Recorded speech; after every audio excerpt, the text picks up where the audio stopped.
Une lutte acharnée contre les flammes. L'incendie n'est toujours pas maîtrisé. Dès l'aube ce matin, les largages ont repris. Hélicoptères et bombardiers d'eau multiplient les rotations. Plusieurs colonnes de fumée s'élèvent dans le ciel à quelques centaines de mètres d'Illy-sur-Tête, près de Perpignan. Un village où il y a déjà d'importants dégâts. De ces maisons, il ne reste que les murs et des débris encore fumants. Toutes ces voitures sont devenues des carcasses de métal. Dans la soirée, notre équipe est sur la route pour rejoindre la commune. Face à eux, un mur de feu. Depuis les rues désertes du village, on aperçoit l'incendie.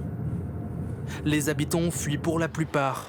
Les rares qui restent surveillent, impuissants, l'avancée du sinistre. C'est impressionnant et ça fait peur parce que là, ça va vite. Hein.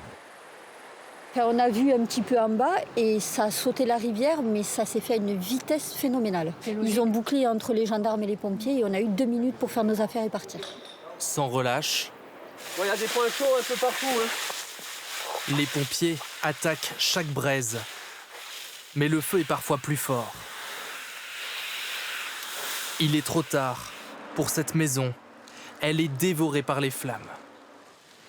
Tout autour, l'air est irrespirable. Les arbres se consument.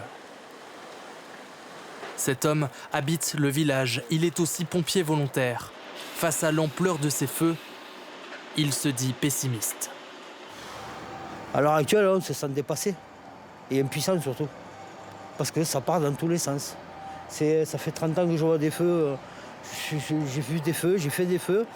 Celui-là, entre autres, je l'ai fait plusieurs fois. C'est la première fois que je vois un truc aussi apocalyptique, quoi.